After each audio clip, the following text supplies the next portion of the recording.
Hello students, स्वागत है आप सभी का आपके अपने YouTube channel Prince food education में। आज की इस क्लास में हम आपको पेपर सेकंड का टॉपिक निर्देशन के सिद्धांत एवं प्रक्रिया के बारे में बताएंगे। तो निर्देशन के सबसे पहले हम पढ़ते हैं निर्देशन के प्रमुख सिद्धांत। निर्देशन के सिद्धांतों का ज्ञान सभी निर्देशन कर्मचारियों के लिए आवश्यक है। इसमें बताया गया है कि निर्देशन के जो सिद्धांत होते हैं उनका ज्ञान सभी निर्देशन कर्मचारियों के लिए आवश्यक है, क्योंकि इसके ज्ञान द्वारा निर्देशन के क्रियाकलाप या व्यवहारिक कार्य को करने में सरलता होती है। कोई कार्य करना हो उसके लिए हमें निर्देशन की आवश्यकता होती है। अब जोन्स ने निर्देशन के 5 सिद्धांत बताए हैं। जो जोन्स वैज्ञानिक थे, उन्होंने निर्देशन के 5 सिद्धांत बताए हैं। क्रो एंड क्रो ने 14 सिद्धांत बताए हैं और हम्फ्रीज और ट्रेक्सलर ने 7 सिद्धांत बताए हैं। ठीक है, जोन्स ने कितने सिद्धांतों का उल्लेख किया है? निर्देशन के 5 सिद्धांतों का उल्लेख किया है। क्रो एंड क्रो ने 14 सिद्धांतों का उल्लेख किया है और हम्फ्रीज और ट्रेक्सलर ने 7 सिद्धांतों का उल्लेख किया है। तो निर्देशन के प्रमुख सिद्धांत देख लेते हैं कौन से हैं। पहला है निर्देशन सभी छात्रों के लिए। तो सभी छात्रों को निर्देशन की आवश्यकता होती है। अब ये नहीं हो सकता कि कोई छात्र प्रवीण है तो उसे निर्देशन की आवश्यकता नहीं है। नहीं, सभी छात्र जो है उनको समान रूप से निर्देशन की आवश्यकता होती है। विद्यालय में भी प्रायः ऐसी गलत धारणा विकसित हो जाती है कि निर्देशन की आवश्यकता जो है वो उन्हीं छात्रों को होती है जो कुसमायोजित होते हैं, मतलब जो अपने आप को समायोजित नहीं कर पा रहे हैं, केवल उन्हीं को ही निर्देशन की आवश्यकता होती है। लेकिन ऐसा ये धारणा क्या है? यह धारणा गलत है। सभी छात्रों को समान रूप से निर्देशन की आवश्यकता होती है। विद्यालय में भी या फिर कहीं पर भी सबको समान रूप से निर्देशन की आवश्यकता होती है। ठीक है, केवल ऐसा नहीं है कि जो व्यक्ति कुसमायोजित हो केवल उसको ही, जो समायोजित अपने आप को नहीं कर पा रहा है केवल उसे ही निर्देशन की आवश्यकता नहीं होती है, बल्कि जो सभी व्यक्ति हैं उनको भी निर्देशन की आवश्यकता होती है। दूसरा पॉइंट है निर्देशन जीवन पर्यंत चलने वाली प्रक्रिया है। निर्देशन जीवन पर्यंत चलने वाली प्रक्रिया है। निर्देशन प्रक्रिया को किसी विशेष आयु के लोगों तक सीमित नहीं किया जा सकता है। मतलब यह प्रक्रिया जो है वो एक व्यापक प्रक्रिया है। ठीक है, और ये किसी विशेष आयु के लोगों तक ही सीमित नहीं किया जा सकता है कि केवल इस आयु के वर्ग के लोग जो हैं उनको निर्देशन दिया जा सकता है, बाकी को नहीं दिया जाएगा। यह किसी भी व्यक्ति को किसी भी समय दिया जा सकता है निर्देशन। ठीक है, और किसी भी व्यक्ति को किसी भी समय इसकी आवश्यकता पड़ सकती है कि निर्देशन की आवश्यकता छात्र जीवन के लिए जितना उपयोगी है उतना ही बाद के जीवन के लिए भी उपयोगी है। ठीक है, यह जीवन भर चलती रहनी चाहिए, क्योंकि जीवन के प्रत्येक पग पर व्यक्ति को समस्याओं का सामना करना पड़ता है और उसके लिए उसको निर्देशन की आवश्यकता होती है। केवल छात्र जीवन ही नहीं, अपितु जब युवक किसी रोजगार में प्रवेश करता है उसके लिए भी उसे उचित निर्देशन की आवश्यकता होती है। ऐसा नहीं है कि केवल छात्र जीवन है तब उसको निर्देशन की आवश्यकता हो रही है। नहीं, हम जब किसी रोजगार में प्रवेश करते हैं या हमें किसी व्यवसाय का चुनाव करना होता है तो भी हमें निर्देशन की आवश्यकता होती है कि हम किस क्षेत्र में जाएं, किस क्षेत्र में जाकर हमें सफलता हासिल होगी या किस क्षेत्र में जाकर हम किसी लक्ष्य को हासिल कर सकते हैं, वहां पर भी हमें निर्देशन की आवश्यकता होती है। ठीक है, थर्ड पॉइंट है निर्देशन छात्र विकास के सभी पक्षों से संबंधित होना चाहिए। निर्देशन का मुख्य उद्देश्य छात्र के व्यक्तित्व का विकास करते हुए उसे सफलता की ओर ले जाना है। निर्देशन का जो मुख्य उद्देश्य होता है वो छात्र के जो व्यक्तित्व है उसका विकास करना। व्यक्तित्व में सब कुछ आ जाता है, छात्र के व्यक्तित्व में सब कुछ आ जाता है, उसका विकास करते हुए उसे सफलता की ओर ले जाना है। और यह केवल छात्र को व्यावसायिक ज्ञान देने तक ही सीमित नहीं है, जबकि यह छात्र के सभी पक्षों से संबंधित है।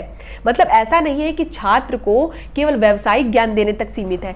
छात्र में नैतिक गुणों का विकास हो सके, छात्र में अच्छी आदतों का विकास हो सके, वह समाज में किस तरह से बातचीत कर सके, अपने आप को किस तरह से योग्य बना सके, उसके लिए भी हमें निर्देशन की आवश्यकता होती है।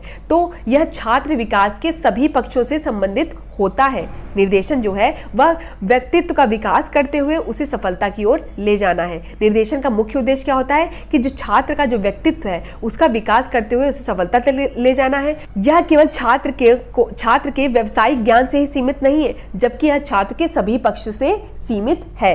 नेक्स्ट पॉइंट है स्वनिर्देशन की योग्यता का विकास। अब ये क्या होता है? Development of self guidance ability. निर्देशन प्रदान करते समय इस बात पर बल दिया जाना चाहिए कि व्यक्ति को ही इस योग्य बना दिया जाए कि वह स्वयं अपनी समस्याओं का समाधान पूर्ण आत्मविश्वास के साथ कर सके। स्वनिर्देशन मतलब होता है स्वयं का निर्देशन, उसकी योग्यता का विकास करना, मतलब व्यक्ति को इस तरह से निर्देशित किया जाए ताकि वह जो अपनी समस्याओं का निवारण है वह स्वयं ही कर ले, क्योंकि जो जीवन है वह बहुत बड़ा है और उसे अपनी समस्याओं का समाधान करना है। तो उसको इस योग्य बना दिया जाए कि वह अपनी सभी समस्याओं का समाधान कर सके। तो इसमें क्या लिखा है कि निर्देशन प्रदान करते समय इस बात पर बल दिया जाना चाहिए कि व्यक्ति को इस योग्य बना दिया जाए कि वह स्वयं अपनी समस्याओं का समाधान पूर्ण आत्मविश्वास के साथ कर सके। उसे आत्मविश्वासी बना दिया जाए ताकि वह अपनी समस्याओं का समाधान पूर्ण आत्मविश्वास के साथ कर सके। नेक्स्ट पॉइंट है निर्देशन आत्मबोध और आत्म विकास को विकसित करता है। तो इसमें बताया गया है कि एक उत्तम निर्देशन का आवश्यक गुण है कि वह व्यक्ति में आत्मबोध और आत्मविश्वास जैसे गुणों को विकसित करे। कि एक उत्तम निर्देशन का आवश्यक गुण क्या है? उसका आवश्यक गुण है कि वह व्यक्ति में आत्मबोध और आत्मविश्वास जैसे गुणों को विकसित करे। अतः निर्देशन को छात्र के व्यक्तित्व का आकलन कर उसे सही निर्णय लेने के लिए प्रोत्साहित करना चाहिए। निर्देशन आत्मबोध और आत्मविकास को विकसित करता है। इसमें क्या लिखेंगे आप कि एक उत्तम निर्देशन का आवश्यक गुण क्या है कि वह व्यक्ति में आत्मबोध की भावना और आत्मविश्वास जैसे गुण को विकसित करे और छात्र के व्यक्तित्व का आकलन कर उसे जो सही निर्णय लेना है उसके लिए उसको प्रोत्साहित करे। ठीक है। नेक्स्ट पॉइंट है निर्देशन आंकड़ों के वस्तुनिष्ठ विश्लेषण पर आधारित हो। निर्देशन प्रक्रिया में किसी व्यक्ति की समस्या का समाधान करने के लिए आंकड़े एकत्रित किए जाते हैं। इन आंकड़ों का वस्तुनिष्ठ विश्लेषण आवश्यक है, क्योंकि यदि इनमें आत्मगतता का समावेश हो जाए तब इनकी विश्वसनीयता और वैधता संदिग्ध बन जाती है। देखिए, निर्देशन आंकड़ों के वस्तुनिष्ठ विश्लेषण पर आधारित हो। इसमें क्या लिखेंगे आप? निर्देशन प्रक्रिया में किसी व्यक्ति की समस्या का समाधान करने के लिए आंकड़े एकत्रित किए जाते हैं। इन आंकड़ों का वस्तुनिष्ठ विश्लेषण आवश्यक है, क्योंकि यदि इनमें आत्मगतता का समावेश हो जाता है तब इनकी विश्वसनीयता और वैधता संदिग्ध बन जाती है। नेक्स्ट पॉइंट है निर्देशन को संपूर्ण शैक्षिक प्रक्रिया का एक अंग समझना चाहिए। इसमें बताया गया है कि जिस प्रकार एक व्यक्ति का व्यक्तित्व एक संगठित इकाई होता है और उसके टुकड़े करना असंभव होता है, ठीक उसी प्रकार निर्देशन भी एक संगठित इकाई के रूप में कार्य करता है। मतलब इसको एक व्यक्ति को, जैसा व्यक्ति के बारे में बताया गया है कि जैसे व्यक्ति का व्यक्तित्व होता है एक संगठन इकाई होता है, उसी तरह से निर्देशन को बताया गया है कि निर्देशन भी एक संगठित इकाई के रूप में होता है, उसके भी टुकड़े नहीं किए जा सके। प्रत्येक अध्यापक के लिए यह आवश्यक है कि वे इसे शिक्षा प्रक्रिया का एक आवश्यक अंग समझें। तो देखिए, आपको जो व्यक्तित्व है, व्यक्ति का जो व्यक्तित्व है उसकी तुलना किससे की गई है? निर्देशन से। कि जिस प्रकार एक व्यक्ति का व्यक्तित्व एक संगठित इकाई होता है और उसके टुकड़े करना असंभव होता है, ठीक उसी प्रकार निर्देशन भी एक संगठित इकाई के रूप में कार्य करता है तथा इसे टुकड़ों में विभाजित करना संभव नहीं है। और प्रत्येक अध्यापक के लिए आवश्यक है कि वह उसे शिक्षा प्रक्रिया का एक आवश्यक अंग समझें। नेक्स्ट पॉइंट है व्यक्तिगत विभिन्नताओं को महत्व देना। व्यक्ति का व्यक्तित्व एक संगठन इकाई है। इसमें बताया गया है कि व्यक्ति का व्यक्तित्व क्या है? एक संगठन इकाई है जिस पर वंशानुक्रम तथा वातावरण का प्रभाव सम्मिलित रूप से पड़ता है। क्योंकि हमारे जीवन में क्या होता है? वंशानुक्रम और वातावरण का प्रभाव सम्मिलित रूप से पड़ता है। और व्यक्ति का व्यक्तित्व कैसा है? एक संगठन इकाई है और इस पर किसका किसका प्रभाव पड़ता है? वंशानुक्रम और वातावरण का प्रभाव सम्मिलित रूप से पड़ता है, मतलब समान रूप से पड़ता है। किसी भी समस्या का समाधान करने के लिए यह आवश्यक है कि हम व्यक्तित्व की जांच करें, क्योंकि प्रत्येक व्यक्ति का व्यक्तित्व दूसरे व्यक्ति से भिन्न होता है। ये तो आपको पता है कि व्यक्तित्व विभिन्नता में क्या होता है कि प्रत्येक व्यक्ति दूसरे व्यक्ति से भिन्न होता है, उसकी जो विशेषताएं होती हैं वो दूसरे व्यक्ति से अलग होती हैं। तो किसी भी समस्या का समाधान करने के लिए यह आवश्यक है कि हम व्यक्तित्व की जांच करें, क्योंकि प्रत्येक व्यक्ति का व्यक्तित्व जो होता है वो दूसरे व्यक्ति से भिन्न होता है। अब निर्देशन की प्रक्रिया के बारे में देख लेते हैं। निर्देशन प्रदाता को निर्देशन प्रदान करते समय निम्न सोपानों का अनुसरण करना पड़ता है। पहला है प्रारंभिक वार्ताएं। प्रारंभिक वार्ताओं के माध्यम से निर्देशन देने वाला प्रायः सामूहिक रूप से वार्ताएं करता है। वार्ताओं में ही वह विद्यार्थियों के शैक्षिक निर्देशन का महत्व, आवश्यकता के संबंध में जानकारी प्रदान करता है। देखिए, इसमें बताया गया है कि प्रारंभिक वार्ता में बताया गया है कि प्रारंभिक वार्ताओं के माध्यम से जो निर्देशन देने वाला होता है जो निर्देशन प्रदाता होता है वो प्रायः सामूहिक रूप से वार्ताएं करता है और वार्ताओं में क्या करता है, वह विद्यार्थियों को शैक्षिक निर्देशन के महत्व के बारे में बताता है, उसकी आवश्यकताओं के बारे में बताता है और उन्हें उनके संबंध के बारे में जानकारी देता है। दूसरा पॉइंट क्या है कि प्राथमिक साक्षात्कार प्रारंभिक वार्ताओं के तुरंत बाद ही विद्यार्थियों का व्यक्तिगत रूप से साक्षात्कार किया जाता है। प्रारंभिक वार्ताओं के तुरंत बाद ही, जैसे प्रारंभिक वार्ता हो गई उसके तुरंत बाद ही विद्यार्थियों का व्यक्तिगत रूप से साक्षात्कार किया जाता है। तीसरा पॉइंट क्या है, छात्र की सामाजिक, आर्थिक तथा सांस्कृतिक स्थितियों का अध्ययन। प्राथमिक साक्षात्कार के उपरांत सेवार्थी छात्र की आर्थिक एवं सांस्कृतिक पृष्ठभूमि तथा उससे संबंधित विशेषताओं की जानकारी प्राप्त की जाती है। छात्र की सामाजिक आर्थिक स्थिति का अध्ययन करने हेतु सोशियो इकोनॉमिक स्टेटस स्केल का प्रयोग भी किया जाता है। देखिए, छात्र की सामाजिक, आर्थिक तथा सांस्कृतिक स्थितियों का अध्ययन, इसमें क्या बताया गया है कि प्राथमिक साक्षात्कार के उपरांत क्या करते हैं, जो सेवार्थी होता है, जो छात्र होता है, उसकी आर्थिक और सांस्कृतिक पृष्ठभूमि की जानकारी उससे प्राप्त की जाती है और छात्र की सामाजिक, आर्थिक स्थिति का अध्ययन करते हुए सोशियो इकोनॉमिक स्टेटस स्केल का प्रयोग भी किया जाता है। चौथा पॉइंट है मनोवैज्ञानिक परीक्षण। मनोवैज्ञानिक परीक्षण के अंतर्गत सामान्य बुद्धि एवं विशिष्ट बुद्धि, रुचि, अभिरुचि, उपलब्धि एवं व्यक्तित्व का मापन तथा मूल्यांकन किया जाता है। मनोवैज्ञानिक परीक्षण में क्या क्या करते हैं, मनोवैज्ञानिक परीक्षण के अंतर्गत सामान्य बुद्धि, विशिष्ट बुद्धि, रुचि, अभिरुचि, उपलब्धि एवं व्यक्तित्व का मापन तथा मूल्यांकन किया जाता है। इन सभी के मापन एवं मूल्यांकन हेतु मानकीकृत परीक्षाओं का प्रयोग किया जाता है। कि मनोवैज्ञानिक जो परीक्षण होता है उसके अंतर्गत हम सामान्य बुद्धि, विशिष्ट बुद्धि, रुचि, अभिरुचि, उपलब्धि, व्यक्तित्व का मापन और मूल्यांकन करते हैं और इन सभी मापन और मूल्यांकन हेतु हम मानकीकृत परीक्षाओं का प्रयोग करते हैं। नेक्स्ट पॉइंट है स्वास्थ्य परीक्षण।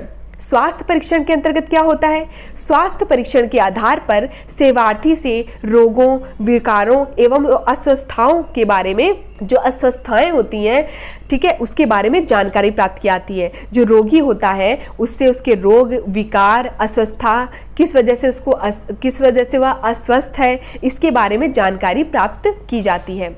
नेक्स्ट पॉइंट है विद्यार्थियों की शैक्षिक पृष्ठभूमि का मूल्यांकन।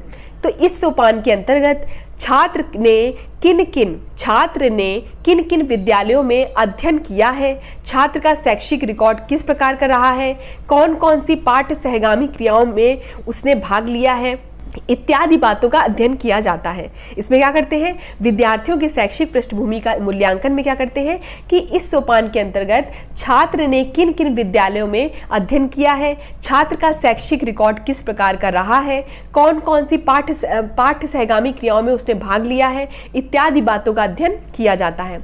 नेक्स्ट पॉइंट है अंतिम साक्षात्कार। अब इसके अंतर्गत क्या होता है, तो इस सोपान का उद्देश्य होता है निर्देशन कार्यकर्ताओं द्वारा सेवार्थी के विषय में शेष बची हुई आवश्यक सूचनाओं के संबंध में जानकारी प्राप्त करना। मतलब जो शेष बची हुई, जो बच गई हैं आवश्यक जानकारियां, उनके संबंध में जानकारी प्राप्त करना अंतिम साक्षात्कार में होता है तथा जो अपनी शंकाओं का समाधान है उसके बारे में पूछताछ करना भी होता है। नेक्स्ट है अनुवर्ती कार्य।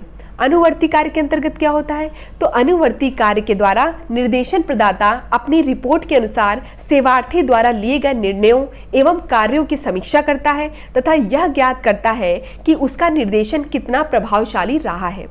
अनुवर्ती कार्य के अंतर्गत क्या होता है कि अनुवर्ती कार्य के द्वारा निर्देशन प्रदाता अपनी रिपोर्ट के अनुसार सेवार्थी द्वारा लिए गए निर्णयों एवं कार्यों की समीक्षा करता है तथा यह ज्ञात करता है कि उसका निर्देशन कितना प्रभावशाली रहा, उसने निर्देशन से क्या प्राप्त किया, ठीक है, उसका निर्देशन कितना प्रभावशाली रहा। नेक्स्ट क्या है आपका पार्श्व चित्रों को निर्मित करना। पार्श्व चित्रों को निर्मित करना सेवार्थी के संबंध में समस्त आवश्यक सूचनाओं को एकत्रित करने के उपरांत उसकी विशिष्टताओं का सूचक पार्श्व चित्र का निर्माण किया जाता है।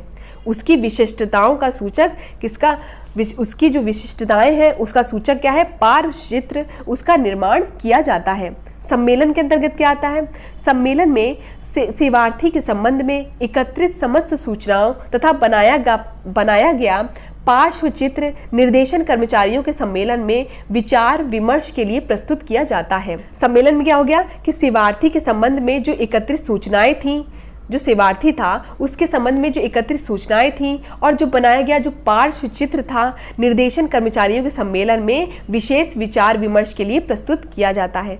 नेक्स्ट और लास्ट क्या है, रिपोर्ट लिखना।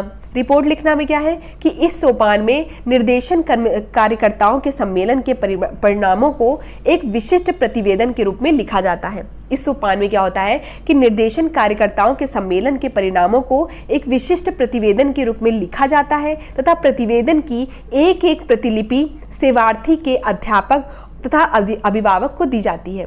जो एक विशिष्ट प्रतिवेदन होता है जो लिखा जाता है उसकी उस प्रतिवेदन की एक एक प्रतिलिपि जो होती है वो सेवार्थी के अध्यापक को दी जाती है, एक प्रतिलिपि अध्यापक को दी जाती है और एक प्रतिलिपि अभिभावक को दी जाती है। और इस प्रतिवेदन के आधार पर ही सेवार्थी अपनी आवश्यकता के अनुसार आगे के लिए या भविष्य के लिए योजना निर्धारित करता है। आगे मतलब क्या हुआ, उसके भविष्य के लिए योजना निर्धारित करता है। तो इस तरह से हमने क्या पढ़ा, इस तरह से हमने निर्देशन के सिद्धांत पढ़े और निर्देशन की प्रक्रिया पढ़ी। तो इस तरह से हमारा टॉपिक क्या हुआ, यहाँ पर कंप्लीट हो गया। नेक्स्ट क्लास में हम नेक्स्ट टॉपिक कराएंगे। बीएड एंड सीटेट की सभी क्लासेस देखने के लिए डिस्क्रिप्शन में लिंक दिया गया है, वहाँ से जाकर आप देख सकते हैं।